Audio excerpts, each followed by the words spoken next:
Hello, everybody. Welcome to In the Growth Space. I'm David McGlennon. I'm your host. Really grateful that you're here with me today. This is episode 170, so we are slowly approaching our 200th episode. I just can't believe that we've had that many episodes. We're in season 4, and I'm really excited about today's conversation because every time we get into our growth space, every time we get into a place where we're growing, we are going to have to engage change. And so today's guest is Michael Diettrich Chastain. And Michael is an expert on change management and peak performance in the workplace. He's an executive coach. He's an author. He's a facilitator.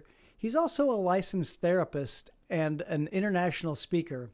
And he has a unique understanding of behavior change, leadership, workplace culture, and group dynamics. So I'm really excited for this conversation. We talk about his cards, his changes cards. I have in front of me this deck that he's created. We'll talk more about that in just a moment, so stay tuned. But he's the founder and CEO of C.H.A.N.G.E Integrated, which is an organizational consulting and executive coaching firm that's based in Asheville, North Carolina. I met Michael through the C.H.A.N.G.E community, and I was so excited to have a conversation with him back about a year ago right now. And he was so engaging. I got his change cards. I've actually used them in different retreats and different convenings of executive teams and leadership teams. And today's conversation is going to be really fantastic. So let's get into that conversation right now. Well, hey, Michael, welcome to the podcast. I'm so glad to have this conversation with you today. Oh, David, thank you. It's great to be here with you. Yeah, man, it's my pleasure. You know, I reached out to you to talk because you wrote a book a few years ago called Changes, and I've actually used your little card deck. Matter of fact, I have it sitting here, and I'll do a shameless plug for you, so people that are watching on YouTube can go out and check them out on Amazon. But these cards are awesome because it uses your framework that you wrote about in the book Changes. And I'd love to just kind of hear about like what led you to create that book and write that book. And then I'd love to just dig into that because I know that one of the things that leaders deal with is change. I mean, it's the one thing that's constant. And so I think you've got such a great approach to holistically working through change. And I'd just love to maybe kind of dig into that a little bit with you here today. Yeah. Sounds great. Maybe I'll give you a little bit of background and then tell you what inspired that model. And then I'm happy to take it in any direction you want. Awesome, man. I love it. Yeah. Thanks. Yeah. So my career's been really the whole career I've had, thinking almost 20 years now, been spent in human development in some capacity or really human change making. And so, immediately out of college, got a job in corporate. And when I was in undergrad, I had this interest in what's called industrial organizational psychology, which I'm guessing your listeners probably have heard of before. And for those that haven't, it's essentially the study of performance of humans in the workplace. How do we work well together? How do we be more efficient? How do we communicate more effectively? How do we lead more effectively? So that was an interest from an early age, and got a job at corporate out of school. And it was really good and informative. And it inspired me, David, to take a bit of a different direction. And at that point, I went back and instead of getting a master's or a PhD in IO, I got a master's in counseling, and then eventually a license as a psychotherapist, and lived in the mental health world for, maybe 9 years, doing all sorts of things from, group therapy to working in the community, working in the jail system, the hospital system. I did a stint in private practice. And so I got a lot of really interesting exposure to how we make changes, human beings, in a wide variety of contexts, from those of us that are dealing with normal life stuff like anxiety and depression and, challenges with relationships, to folks that are really dealing with some debilitating issues, like severe and persistent mental health challenges, and really got a lot of exposure to a wide variety of things. Still had this interest in teams and leadership and culture, so I made a pivot back to that world, and initially did like some contract work for other companies, and then we launched our company Arc Integrated in 2017. And at that point, I hung my therapy hat up, and since then have exclusively been doing work around organizational change, leadership development. And I say all that because along the way, in about 2016, maybe, I started to ask this question around, of the leaders and businesses we've worked with and all the individual clients I'd worked with over the years, I started to ask, like, what are the commonalities of how we create change as human beings? Is there a common kind of, maybe you call it like an ingredient list? Yeah. Right. So I spent a lot of time reflecting on that question. And ultimately, that was the inspiration for this changes model, which is a model that presents 7 kind of core areas or pillars of our lived experience that in my work with a lot of individuals over the years, I still believe these 7 pillars are the 7 that not only predict our ability to create change proactively, but they're the same that predict our ability to respond effectively to change or uncertainty. And so that's a long intro, David. I'll pause there and just see what direction you want to take it from there. Yeah, I love it. Well, well, I'm going to ask you a question about those 7 pillars, because I know you've created an acronym around those pillars. But one of the things that I always think about when I think about change is it requires people to really get outside of their comfort zone. It's really the definition of change is being outside of your comfort zone, doing something that I've never done before. And I guess, how did you then, see people making those changes and getting outside of their comfort zone and identify these 7 pillars? What was it that helped you to identify these pillars?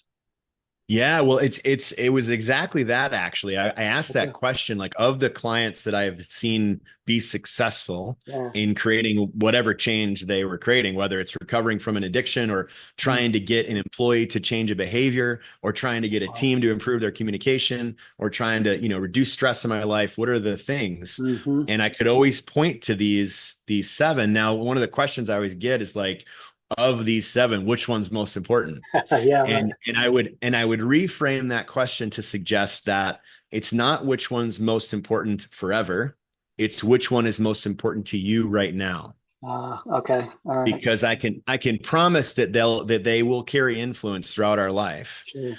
Where they carry the most influence is really based on the current period of life, the when. Okay, I gotcha. Yeah. Gotcha. So let's share with the listeners these 7 pillars, because Sure. I think let's talk about, because these are areas or elements of our experience and our lives that that you talk about in the book and with these cards. Sure. Yeah. So first one is cognition, which is the idea, where do we tend to focus our thinking? Are we abundant thinking? Are we deficit or problem thinking? Where's the emphasis? The second is heart, which is all about our emotional experience. Are we managing our emotions? Are we ignoring our emotions? Are they taking over? Or are we able to ride them fluidly? Right. Yeah. The next is action, which is all about our habits and routines. What's our daily, weekly, monthly routine look like? And how is that either benefiting us or acting a detriment to us? Right. Gotcha. The next one is nourishment, which I like to think about as our physical experience. So nourishment is like, what are we putting in our body? How are we sleeping? And how are we moving? Right. It's a lot of research around those 3 things. And we know this to be true, right? So that's nourishment. Guts is all about our risk-taking ability. So what I like to say about that one is, we can have the good routines, we can have the good thinking, we can have the good practices, but if we don't have courage, we're stuck. And that, it gets back to that question of which one of these is the one that is maybe influencing me most in this moment, right? So that's guts. Next, we have environment, which is, one of the most, favorite quotes that I've heard over the course of my entrepreneurial career is, you're the average of the 5 people you spend the most time with, which I'm sure you've heard I know. before. I knew that's where you're going with it. Yeah, for sure. Yeah, Yeah. totally. So I like to think that this environment pillar is an extrapolation of that quote. So it's not only about the people we're spending time with, Mm-hmm. but it's where are we spending our time online? Yep. What communities are we involved in? Mm-hmm. What are the groups within our work that we're spending our time? All the people, places, and things that we are choosing to give our time to is our environment. Okay. Gotcha. Yeah. And then lastly is spirit, which I like to think of as belief system. Yeah, Both sure. both both the big beliefs, like where am I going? What's the meaning of things, Right. right? Right. And also like the individual belief of self, like what am I capable of? Yeah. What might I be able to do in this life? Yeah. That's really good. So, man, each one, I can see why each one of these is really important, and I can't imagine like creating change without each of these. And Mm-hmm. because I'm just thinking back in my life and the things that I used to create change for me, and especially when you talked about environment, because I think that to me that was one of the catalysts for me to make some changes in my life, especially from a physical perspective. Up until the age of probably 30, I was pretty much a couch potato. I went to work, and I ate ice cream, and I did not exercise at all. And Mm-hmm. then I had children, and recognized that I wanted to be around for them long term, and so I wanted to make some Yeah. changes. And then so I started doing some workouts. But the important thing is that I got around people who inspired me to keep going. And then, that inspired my thinking, the cognition, Yep. guts, the things that I tried, the things that I did that I never would have done on my own. So I can actually see how all of this really works together. And that's why I think I really love the model so well. Yeah, I really appreciate you sharing that. And that is absolutely the intention, right? That none of these pillars live in a vacuum. They can't, right? They're constantly influencing one another. And yeah, and I feel you on a personal note. We just had our first daughter a few months I ago. know that. And yeah, I really appreciate that sense of like, wow, there's this whole new level of motivation. And and I also really resonate with the fact that I love ice cream too. I love sitting around, and Oh yeah. and there have been times in my life where I've gotten to be more lethargic. And one of the things that I've noticed, not only in my own life, but in working with a lot of folks over the years, is that related to this integrated element of the 7 pillars, is that our physical experience, as an example, like our lethargy, is going to influence how we think about things. Right. It's going to influence, are we opportunity focused? Are we deficit focused? 100%. It may influence, who we're choosing to spend time with. Yeah. Right. And Yeah. it may influence our belief about what we're capable of or incapable of. Right. And so I think it's really an important, just an important perspective to hold, that these things are constantly at play with one another. Yeah, for sure. For sure. So let's talk a little bit about the, organizational change for a moment. So Yeah. as if I'm a CEO of an organization, how do I take this model and Mm. really implement it? Because um, you know everybody talks about wanting to make changes and trying to create change. That's easier said than done, especially if you've got an organization that's of some size. And it doesn't take much size, but human psychology, I don't have to tell you this, we're resistant to change because we like being Yep. able to be in our comfort zone. So how do I use this in a corporate environment to be able to Mm-hmm. navigate and really maybe even cause change within my organization?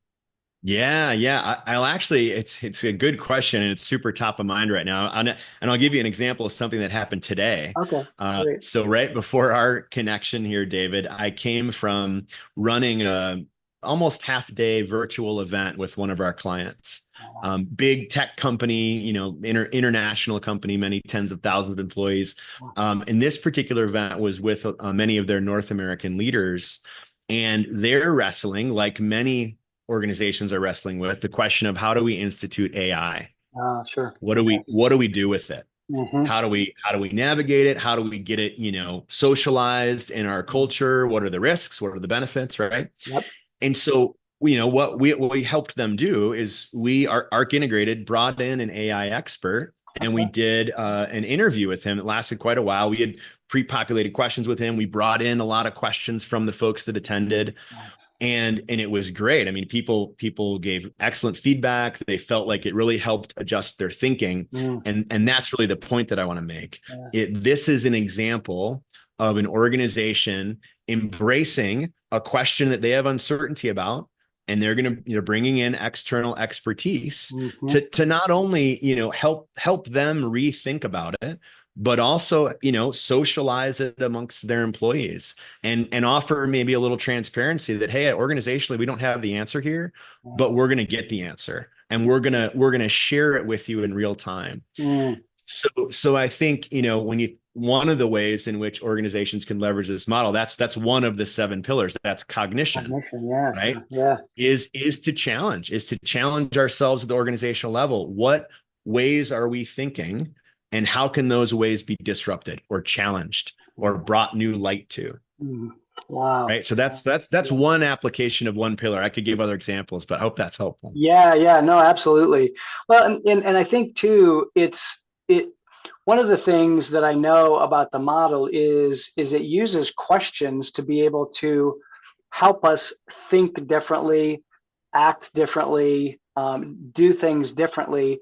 And so I guess, how did you come up with that from a perspective of using questions to help change people and help them think differently? Yeah. It's funny. I appreciate that. I appreciate you asking that.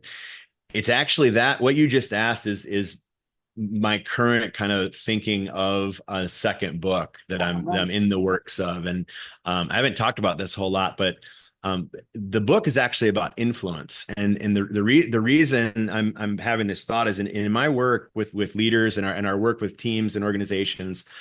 Here's what I've come to believe, David, that the very best path to influence isn't actually an authority or a dictator play or a way to like drive, that I have all the answers and you need to listen to me. The very best influence we can have as leaders and as organizations is through the savviness of the questions that we ask. And it's intuitive if you think about it. I think it goes back to this story that a lot of people have heard, the teach a man to fish story, or teach a person to fish, right? If someone says, can you get me a fish, and you just give them the answer of the fish, right? That'll feed them for a day. But, if you can use questions to help people come to answers on their own, you're creating sustainable change in a way that will be unstoppable, in my opinion. So I really strongly believe that. And it's funny, we actually, back to this event I was just at, that's one of the topics that actually came up in the context of AI, is that we're moving into this period where asking is going to become super, super relevant, and, maybe even a competency that becomes most important, because information and access to answers is already so prevalent.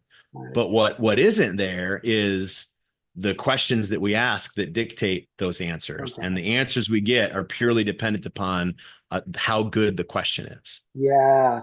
Wow, Michael, that's I got chill bumps thinking about that, because I want you to write that book, because I talk to, so one of my passions is with emerging leaders, and I love sharing with emerging leaders the ability to and teaching them how to ask good questions. And I think it's such a huge leadership skill that gets missed an awful lot. And quite frankly, I think as as we go through the education system, our curiosity gets kind of bled out of us over a period of time. Yeah. And as adults, then we're not as curious. So we have to foster that a little bit. And so fostering our curiosity to be able to ask better questions and ask good questions is such a good leadership trait. And I think too that some of the leaders who grew up in an era that you kind of described as like, I had all the answers and I'm the Totally. CEO. And so I'm going to tell you what to do and you just go do it. That Hmm. doesn't work in today's world. Our world is too complex, too volatile and uncertain. And so we have to be able to be willing to ask questions and sit with those questions. So Hmm. I'm excited Yeah. to read that book whenever you get around to writing. Yeah, stay tuned. Stay tuned. It's early stages, but I mean that's definitely a lot of the book changes that covers these 7 pillars. Is a model to ask questions, right? So a lot of the book, the way it's designed is that each section covers each of the pillars, Yeah, but in those sections, a lot of it is questions that you could ask yourself yeah, around each of those pillars in the spirit of a couple things. One is to evaluate which of these pillars is most important, or which one maybe am I missing some strength in, which one is this already a strength of mine. mhm. But second, it is a way to practice asking better questions of ourselves. Yeah, for sure. Well, and just to kind of give you an example too, before we started recording, I was sharing with you my use of your changes cards, because these cards Mm, have questions on them around the various top pillars of the yeah, model. And right. so last year I was facilitating an executive leadership retreat, and we used these cards, and it was really a great tool to be able to foster conversation around the needed change that this team needed to make, and what was going to be required to go from where they are to the exponential growth that they're looking to achieve. And Mm, it gives the ability to ask some questions that will help the conversations go deeper than they ordinarily would. And that's what hmm. I love about the model. Yeah, thank you. Thank you. Yeah, one of the activities with that deck that I really have found to be powerful when we work with teams is we'll take the questions and we'll flip them so they're question side up on a table. Yeah. And we'll ask the team to look at all the questions and individually choose one Mm. that they think the team should be asking itself right now Oh, that's in good. order to increase, performance or productivity. And it's a little metaphorical, but it's fascinating to see, what the insertion of a question Mm. can do to a team's thinking about its performance and members. Yeah. Wow. That's a great tool. So I didn't use it that way. So now I've got another tool that I can Yeah, please use. let me know if you end up doing that. Yeah, I it's a really will. powerful way to use the questions for sure. Yeah, absolutely. Well, so we were talking about organizational change, but Mm, this model we can also use for personal and professional change as well. And I know that there are a lot of leaders in the world that are getting ready to think about either succession planning, or they're thinking about either leaving their role, leaving their company, handing it off, maybe selling it. That's a big mm, change. And to go from, being the leader of a company or the leader of a team to maybe, being outside of that company and doing something new and different can be really scary. How would you advise somebody who's on that precipice of making that season change of life to think about that change, and maybe how could they use one or all mm. of these pillars to navigate that change? I know that's kind of a huge question, but Yeah, it really is. Yeah, it's a great question, and I think it's one that's super culturally relevant right now as well, as we have this kind of wave of retirement with the baby boomers exiting the workforce. And there's a lot of people that are wrestling with exactly what you're describing. And Mm-hmm. well, I think there's big questions around like knowledge transfer, and how do you enable the group that you're leaving to continue to Mm-hmm. be high performers. There's that big part of it. There's the part around like what are you doing with your work, and or is there going to be some kind of exit, or cash out event, right? That's going to happen. And for entrepreneurs. So there are those questions that I'm maybe less of an expert in. Sure. But the one that I feel maybe I could contribute most to, and we see this a lot with folks that we've worked with over the years in this space, is the question of identity. Yes. Yeah. And I think this is something that maybe is an underrepresented opportunity, because for a lot of folks, think particularly small business entrepreneurs and mid-sized business entrepreneurs, leaders of these organizations, this is their life. Exactly. These are their businesses, are their babies that they've helped to to grow and to thrive, and it's for a lot of folks that is their identity. Yeah. And so to leave that is a massive like meaning shift in their life. Right. And so my encouragement there would be to sit with that, to sit with that question of what might my life look like differently, and the questions that come to mind for me are like, in what ways can I continue to contribute to the world? What other interests do I have that I might be able to embrace this point in my life? What gives me meaning outside of the context of this company? Right. These kinds of big questions, I think, can really be valuable to spend a lot of time with. It related to your question about how to use the deck. There is an activity in there that I think is aligned with what we're talking about. Oh, cool. And it's a simple reflection activity where every day you take, and I've had a lot of people tell me they do this. You take the stack of questions and you put it in maybe where your keys are when you're leaving the house, right? And as you're leaving, you flip over a card and you read that question. Okay. And that's your question to contemplate for the day.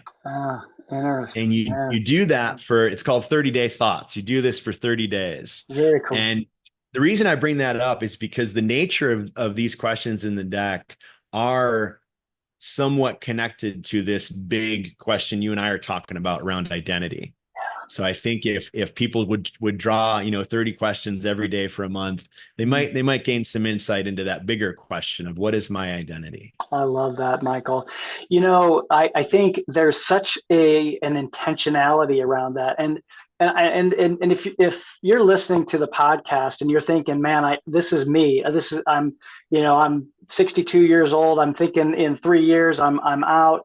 Whatever the case may be, it's going to take some intentionality for you to really think into that next season. And I think what you're sharing, Michael, is such a great way to be able to do that and to think into some of those deeper questions. And one of the things that I often will suggest for leaders to do is not just think about those questions, but also journal on those questions as well, because there's something magical that happens when you get the thought and it can travel through your body, out the finger, and onto a page. And I always recommend pen and paper, the old-fashioned way, because there's something magical about that when that happens. And so I just want to say, if you're one of those people that are listening and you're in that phase of, hey, I'm going to exit, I'm looking for my successor, or I'm thinking about creating my succession plan,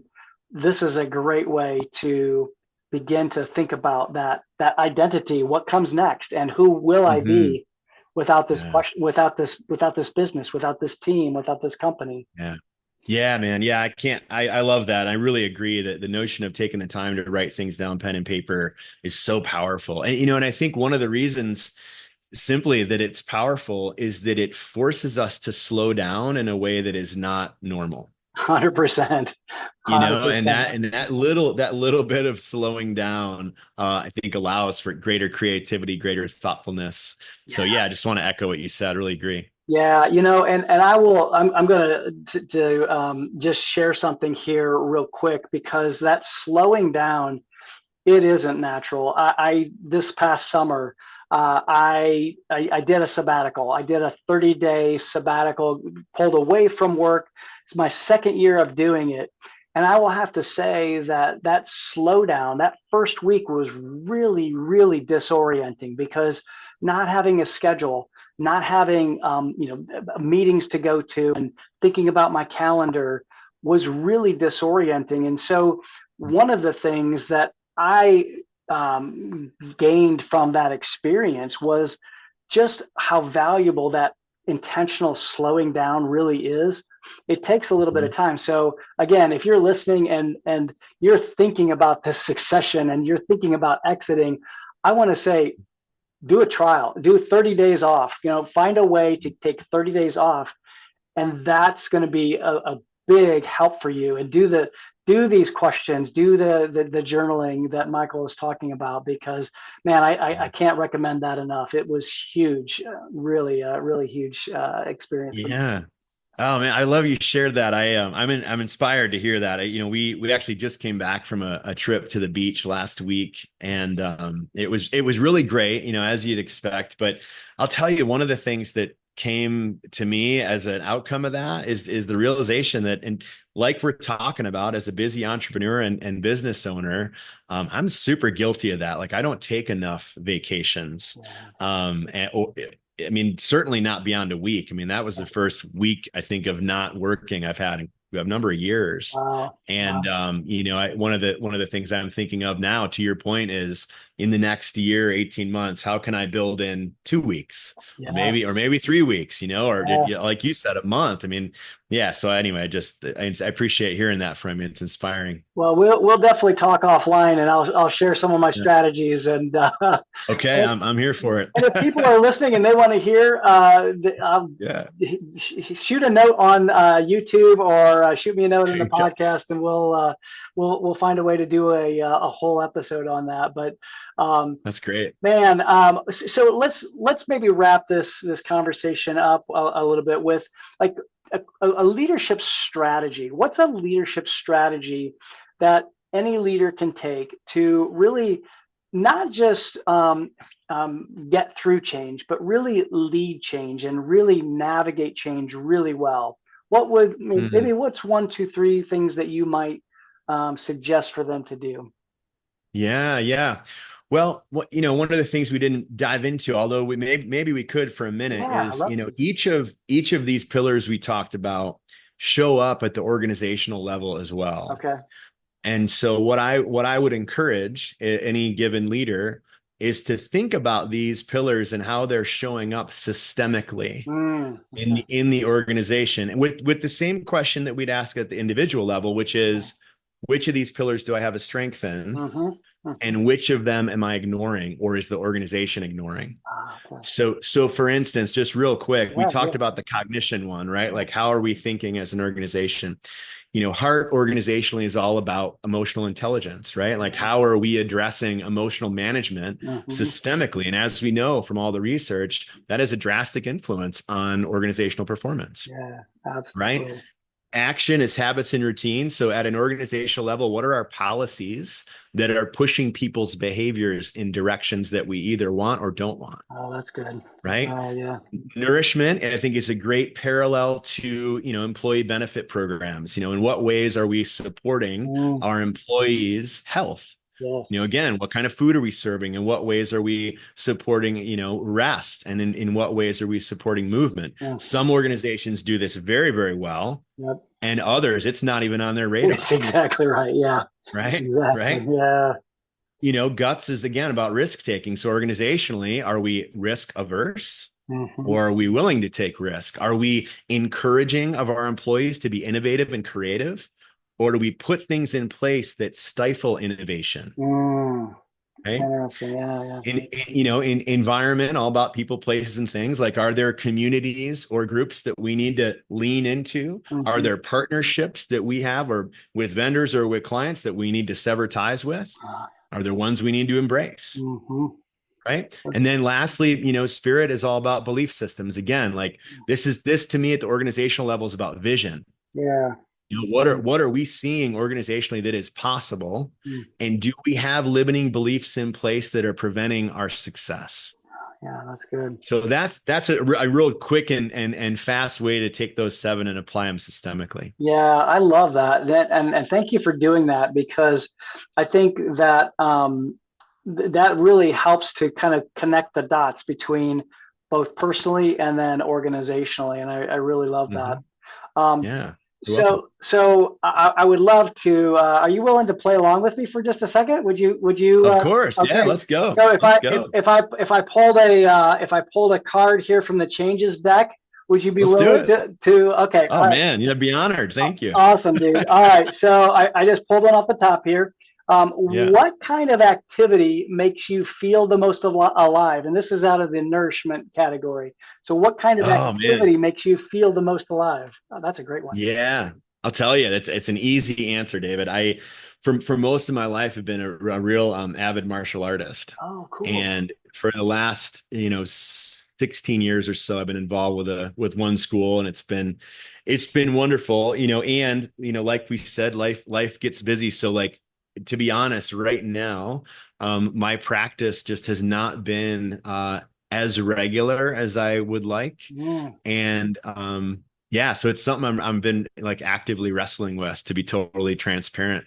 And I also know when I'm regularly engaging with folks, either in practice with a group or on my own, if I'm doing that daily, like the amount of energy and clarity and stress reduction that I get is mm. is really phenomenal. And I so love that would that. be my answer. I love that. That is so fantastic. What like branch of martial art is there any one type of martial art? I've done a lot of them over the years. Did Taekwondo as a kid, did Aikido as a kid. Yeah. The school that I've been involved with for most of my adult life is it's mixed martial arts would probably be the simplest way to put it Okay. for listeners.